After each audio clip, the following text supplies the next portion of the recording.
kindred resistors against the dysgenesis of modernity. This is Govan here with GovanKilgour.com. It's been a long time since I've made a video anywhere. That's not true. I've made the odd little clips of things in various places online, like Facebook and things, but it's been a long time since I made a YouTube video on either Govan Kilgour or the Secrets of Longevity channel. And there's several reasons for that. A major one being where I now live. This was sort of like initial thing. I was obviously reducing and scaling back the number of videos I was making because I was having just a whole different change in the feelings I had around doing that full time. I've been busy with other projects since.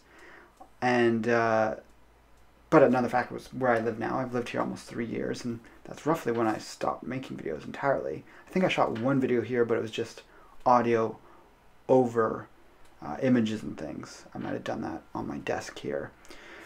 But the last place I was at, it was a lot easier to shoot video because it was a lot more soundproofed. Here I have, they're not really roommates, what do you call them, housemates. We don't share a living space, but it's a house that's divided. And my apartment has 3 bedrooms above it. And so there's usually people here, and either someone's walking around and you can hear it in the audio, or just my own voice, I'm self-conscious of it, other people hearing it. Obviously during this time, these interesting times, there's less of them around. I think only one is living there currently, and the others have gone home, maybe with family or friends to live with. But I'm still here, and lately I've had the urge to come back and talk to you guys again. And I am shooting in a different format. It's been a long time since I've shot, so I'm obviously going to be getting used to this again if I do more than this video, which I intend to do. I'm shooting on my phone, and then I have my old microphone right here, just off screen. But because it's got such a big screen to look at, I'm constantly looking at that, whereas I should be looking over here at you guys. So I'll try to remember to do that.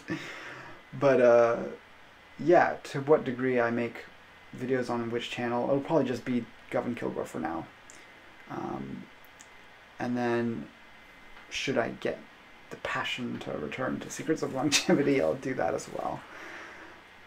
These videos will be a bit different from what I've done before. Another factor in just getting off of YouTube was just the change in the whole environment of it all, because you obviously have had the crackdown on speech.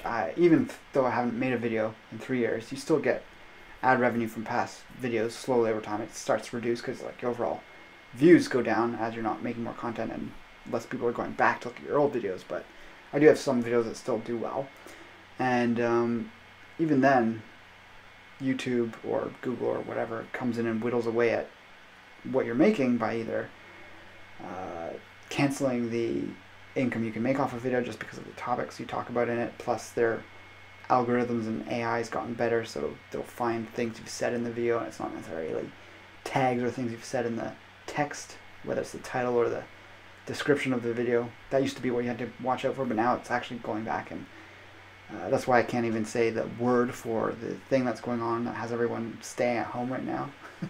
Even just saying that will get like ad revenue blocked on your video. And then you also just had the overall reduction in what you make per view or per 1,000 views. So yeah, there's those factors as well that was kind of like a lowering my satisfaction that I got out of it, because I was doing it full time for a number of years there, and it was fun. Maybe this will become fun again and I'll come back in a big way. Maybe I'll combine it with some other things.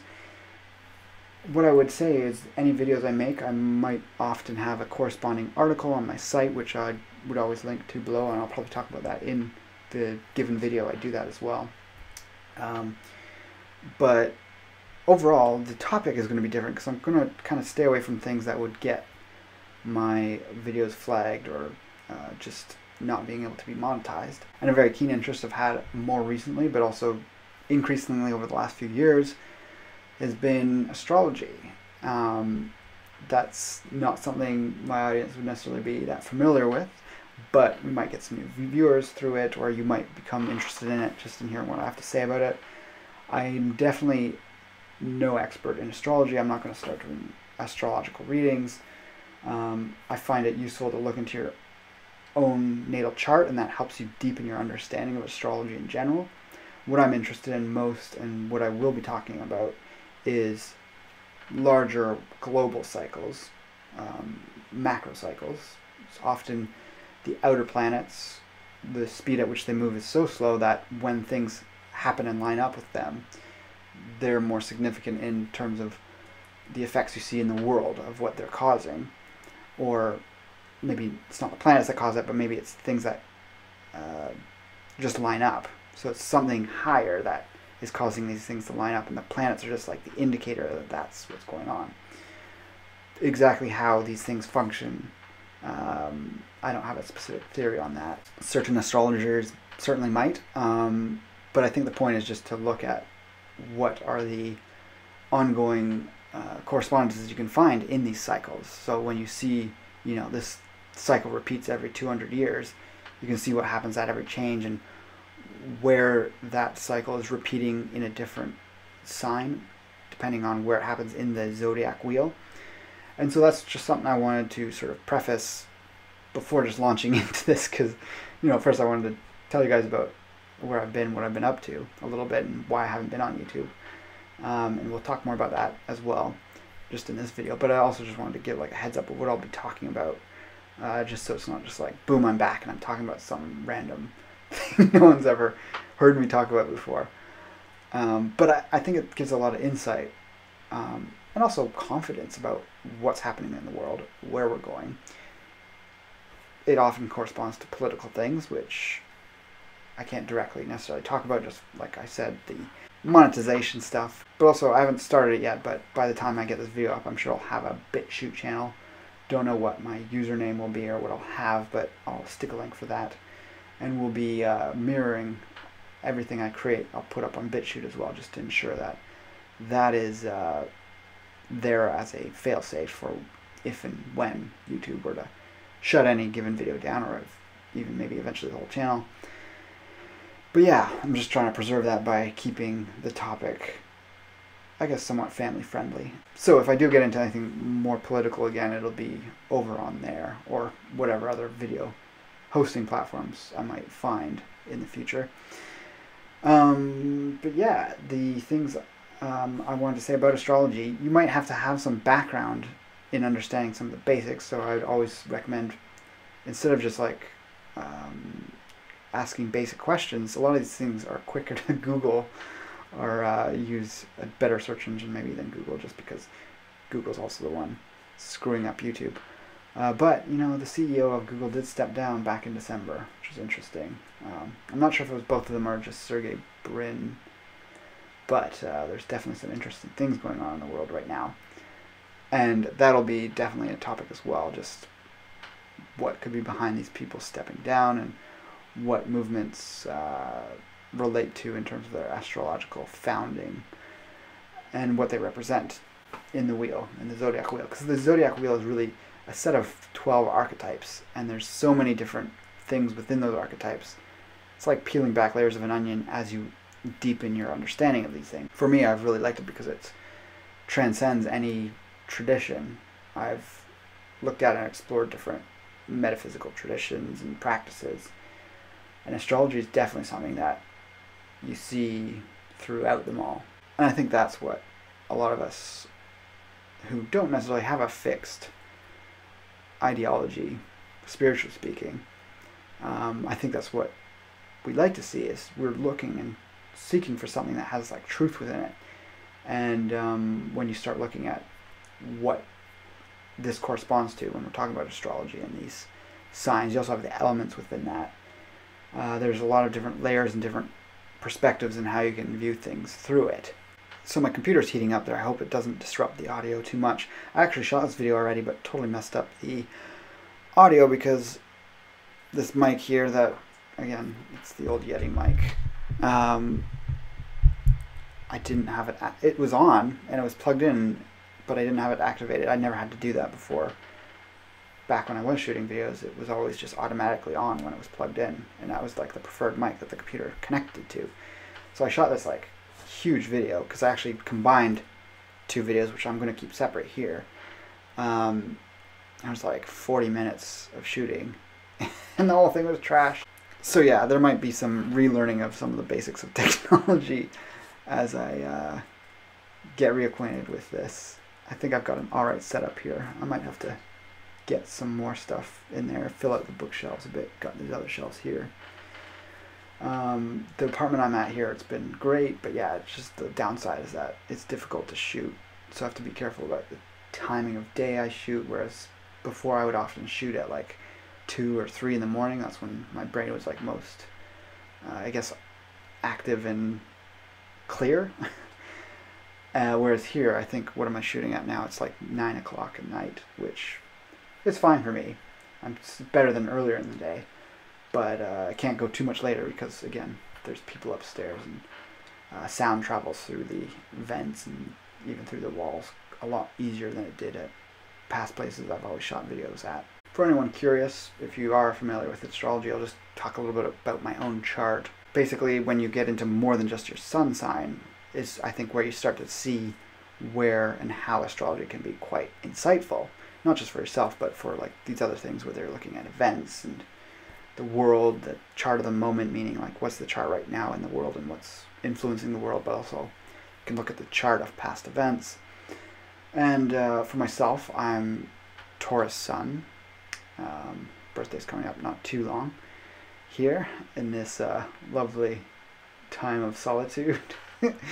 I'm an Aries Moon, and then I actually have an Aries stellium because I also have my Jupiter, Venus, and also my North Node in Aries, also my Mercury. So yeah, 4 planets or 4 objects plus a North Node. And if you don't know what the North and South Nodes are, that is, they're very slow-moving points in the chart, which correspond to when the moon, as it's doing its cycle, and the moon is very quick, it's moved like 13 degrees a day, so it's really only in a sign of the zodiac for 2.5 to 3 days before it's moved on to the next sign. But basically when there's a full moon or a new moon that lines up with the North or South Node, that is when the eclipses occur. I forget which one does which, like one is the solar eclipse, one's the lunar eclipse, but I'd have to look at that. Again, I'm not an expert or long-term involved in astrology to the point where I'd be a teacher of it. And I'm not going to be doing like all these videos on the basics of it and expanding that. I just wanted to talk about these macro cycles. So giving this sort of intro basis I think was necessary, like I said. But I also have my Ascendant, otherwise known as your first house or your rising sign, is in Capricorn. And just as a preview for another video I have sort of planned is a video on epidemics or pandemics or outbreaks of major illnesses. Capricorn, in this past one, when it really took off, there was a lot of stuff going on in Capricorn. Most of that has left Capricorn at this point. Pluto's still in Capricorn right now, but we had Saturn conjunct Pluto in Capricorn at the beginning of January, I think January 12th. We had the South Node, which is kind of a malefic. By the way, a malefic is like a planet that has a negative. It's not that the planet itself is negative, but it challenges our negative aspects within ourselves that we need to overcome. So Saturn, Mars are definitely malefics, and then the South Node is a malefic. And all of those were in Capricorn at one point. You could also say Pluto's a little bit of a malefic. It's a little bit less so, I guess, because it's also a newer planet. So the outer planets, meaning the ones that aren't visible to the naked eye, the ones that have been discovered in more modern times. You have obviously Uranus and Neptune, Pluto, everything out past Saturn. Those are the more modern planets. And while they're maybe more neutral in a lot of ways, I think Pluto, of those newer ones, has a bit more of a intense effect on us. It's the planet of the underworld. I mean, Hades, Pluto, that's what it represents. It governs death in some ways. It's not that it causes death, it's that it brings that out or can instigate that. but it's also transformation. And you look at something like Uranus, it's the planet of revolutions. It was discovered in between the American Revolution and the French Revolution, and it has that association. Every time it's at certain places in the chart, or has certain aspects to other things going on in the chart, it tends to influence that and instigate revolutions going on in the world. And anytime there is a revolution, if you look at what's going on with Uranus and its aspects of the planets, you can usually see things that are going on that connect up with that quality. It also governs just out of the blue events in general, and also technology. So inspiration and innovation is very much associated with Uranus.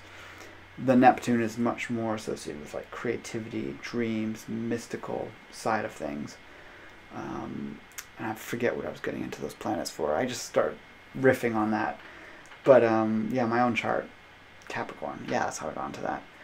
I won't describe too much more than that, but if you follow the whole sign system, so if you've ever heard of 12 houses, that is another whole layer of understanding one's own chart and other things within astrology that I found really deep into it for myself. But there's a lot of different house systems. So beyond just the placement of the planets around the chart, you have where the houses are, how big they are. And the way I've really gotten accustomed to understanding it is using the whole sign system, where the houses are just simply, they line up with the signs that they're touching. So wherever your rising sign is, that's your first house, and then it's the 12 houses after that. So 12th house is Capricorn, for me second is Aquarius, third house is Pisces, etc. All the way in zodiacal order. So Aries, my fourth house, is where I have that stellium. So actually this whole pandemic is not that bad for me because I'm a homebody anyways. I have a whole whack load of planets there. But I think that wraps it up. I totally forget how I used to end my videos. I watched an old one just to remember what my intro was so I could do that, but we'll probably come up with something different anyways. Check out the links below if I have something there. I don't think I actually do. Well, yeah, if I have the Bitchute channel, I'll have that up, so check that out. I'll also probably be re-uploading all the past videos from this channel there if you want to go revisit them. That pretty much sums it up though, I think. Like and subscribe. I think people say hit the bell icon now too. Whenever I do that, it actually prompts me to like get texts and emails, and I don't want to get that, so I just would prefer that they just show up in the bloody subscription feed. But of course YouTube is kind of messed up with that now. And also my chair is so squeaky, sorry about that. I know that's going to be quite loud in the audio probably, so I'll try to remember not to shift too much in future videos. I'll just say I hope you're all doing well at this time, and that you're also getting prepared, because they're uncertain times, and I think having obviously a certain amount of food stored up, having and building, continue, even if you have to do it online now because we can't have the in-person contact, having contacts within your community is a good thing to be working at. Don't get stuck in a rut and be lazy at this time. But hope you enjoy this content that I'm going to be putting out over the next few days and weeks here. And talk to you again soon. Take care.